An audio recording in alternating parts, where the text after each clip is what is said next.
started. I know this is a very busy time of the year, so we so appreciate you making time for us here on First Take on this Christmas Eve. Skip Bayless, Molly Karam here with you. Stephen A. is off today. Good morning, Stephen A. I hope you're relaxing. I know you're probably not, but we are in good hands. Hall of Famer Shannon Sharpe in the house, fired up as always. Thank you so much for coming in. Thanks for having me. Yeah, Molly's really excited about this. I can tell. Whatever. I'm just going along for the ride today, but that's okay. Yeah. Skip, Put it on me. It's almost Christmas. Yeah.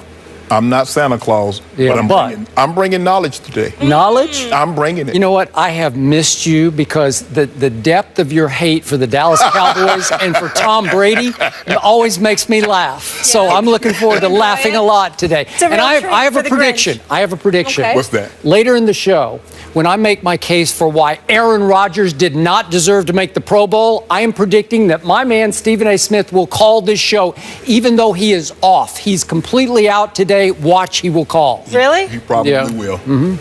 All right, we shall see. You guys ready to work? I'm ready. All right, so Shannon said in the meeting earlier, Muhammad Ali invented trash talking. I perfected it. So since we have a Hall of Fame trash talker with us, we need you to weigh in on this Odell Beckham drama. Now, I want to mention that VP of officiating, Dean Blandino, just said on Mike and Mike that OBJ should have been ejected. Beckham's appeal is set for noon today. Shannon, your reaction to this Odell situation? Skip, bear with me just a second. My grandfather used to always say, son, never let a person know what makes you tick.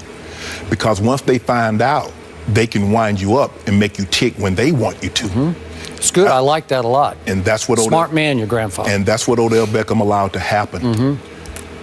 Watching the game, I'm saying at some point in time, they have to throw him out because they've warned both head coaches, and they didn't happen.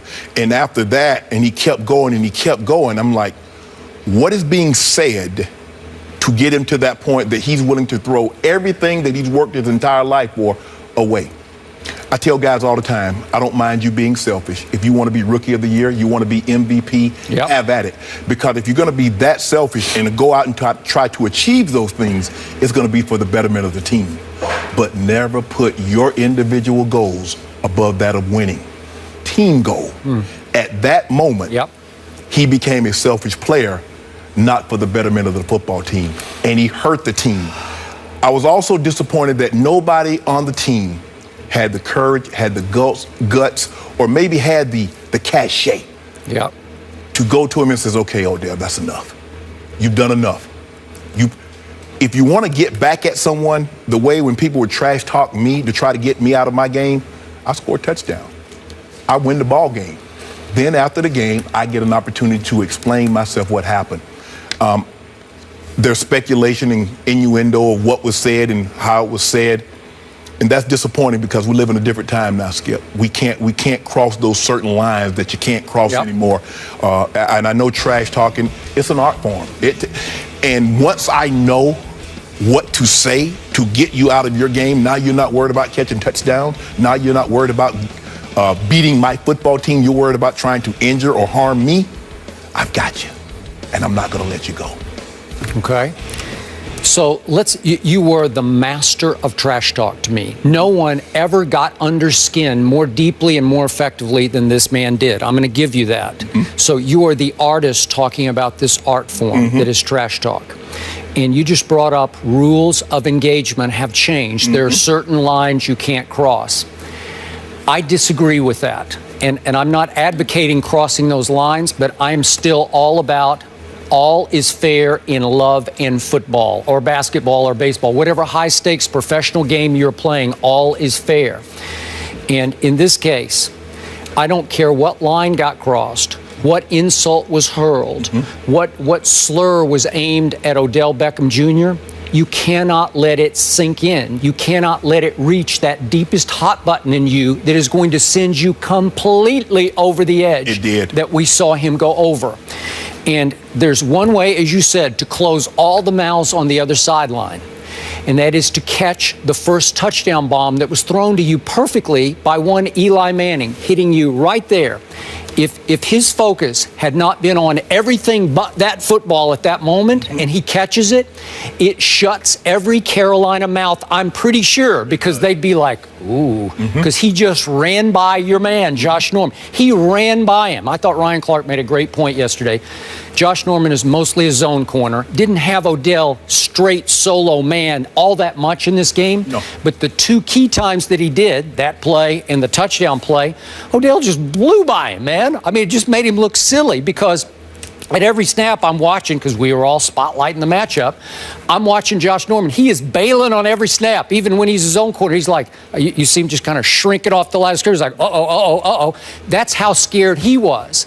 But he won the game and won the personal battle because somebody, I don't know if he did it or not, got to Odell Beckham with something that came out of their mouths. So I'm back to what I said yesterday. If I can go back to the old kids' expression, sticks and stones can break my bones, but words can never, I'll paraphrase, beat me. Words can never beat me. So, look, I get your point about leadership. Where was the leader? I defended Tom Coughlin on Monday, and then you can't defend him, Skip. Okay, but Tom Coughlin, he's desperate. He's on his way to losing 5 out of his last 7 games. He's going to miss the playoffs for his 4th straight year. Is he not coaching for his job in that game? I think he is. That's why he left him in the ball game. And you heard him say, Skip, when a reporter asked, why did you leave him in the game? He was honest. I was trying to win the game. He was trying to win the game, and he almost did. And then he said yesterday, well, I'm not really observing individual guys. So I didn't really know all the penalties were on Odell Beckham Jr. Personal foul, number 13 of the offense. Personal foul, number 13 of the offense. Personal foul, number 13 of the offense. Who wears that number for your football team, Coach Coughlin? He knew exactly what He knew exactly what if you look at Carolina's sideline. Luke Kuechly, Roman Harper, they got him. Josh, enough is enough. Sure. Or you look at the other side, the position coach. Who is it? Nobody. Is it JPP? No. Not after what he inflicted upon himself on the 4th of July. The officials made the situation worse than what it was. Okay. Because they should have thrown him out. If they throw him out, I'm not so sure that he's suspended. But because they allowed it to keep going and he couldn't stop, he had gotten so upset, Skip. Now, winning the game is secondary. Getting back at Josh Norman is primary. And look, we all know, and if you watch film, Josh has a way of poking and prodding and doing things. He slammed Odell Beckham first. Once the officials warned the coaches, once he talked to the players, there's no more talking. The next act, I'm going to have to get control of this ball game by asking you to exit the ball game. Okay. It's very disappointing, and we're talking more about this situation, Odell Beckham situation. The game was great, Skip. It was one of the better games of the year. You get a 35-7 lead, and the Giants score 28 straight points to tie it up, and then Cam goes back down the field and lead to a game-winning field goal. But we're discussing how a man allowed his emotions to overwhelm him. And now we look at him in a totally different light than, say, we did going into and I'm okay with that. But I'm also okay with taking some blame myself. And yourself.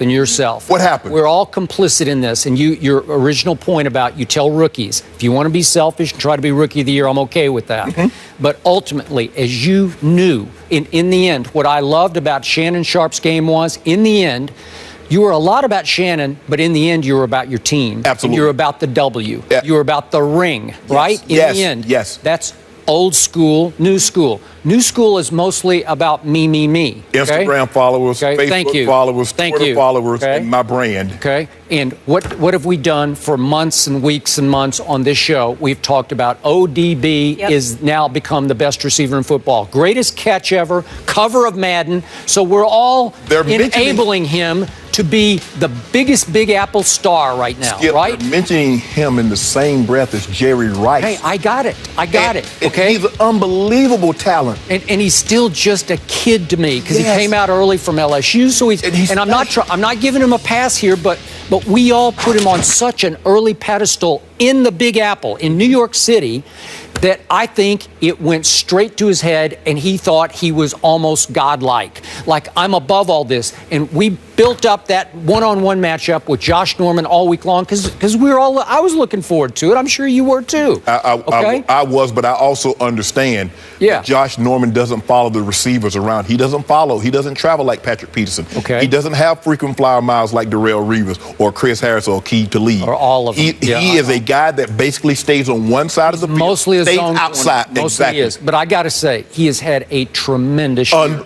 Because he has been right place, right time for that team a whole lot. And I take nothing away from his zone cornerness that he plays with. But you have to understand now, Skip, he's not going to back down. He went at the quarterback in training camp. Yeah. So if you take on that guy when you know what he represents, that's true. The guy from the opposing team doesn't have a chance. Yep.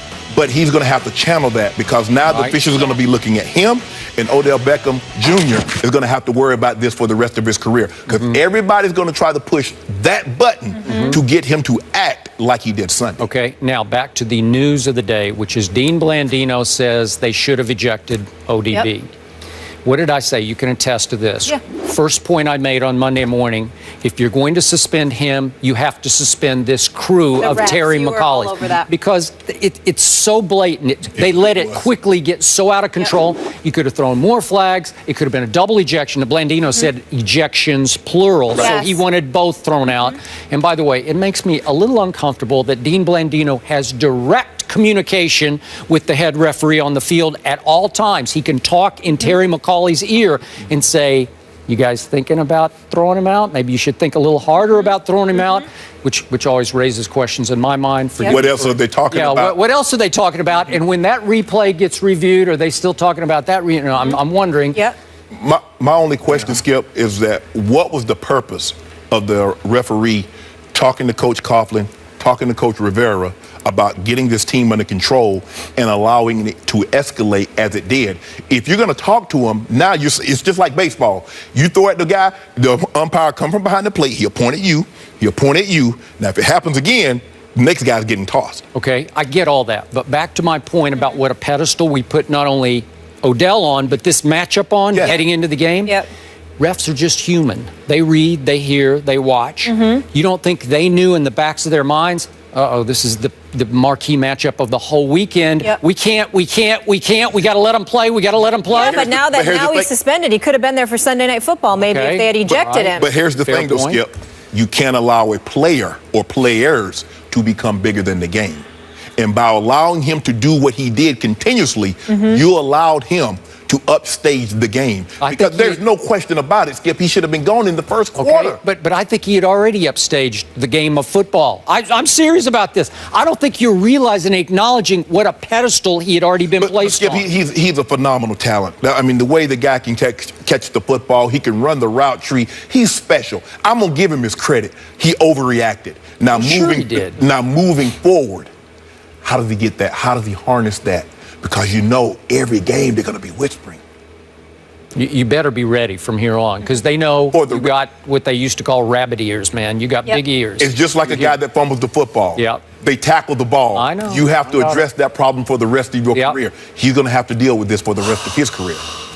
And this just came down. Josh Norman has been fined a combined $26,000 for 2 offenses in Sunday's win over the Giants, a source telling Jarrett Bell of USA Today. All right, so speaking of those personal accolades, for much of the season, it's been a 2-horse race for the MVP. However, things have gotten much more interesting of late. Cam and Brady still leading the conversation, but Russell Wilson, Carson Palmer, they're now in the mix as well. Cam balled Sunday.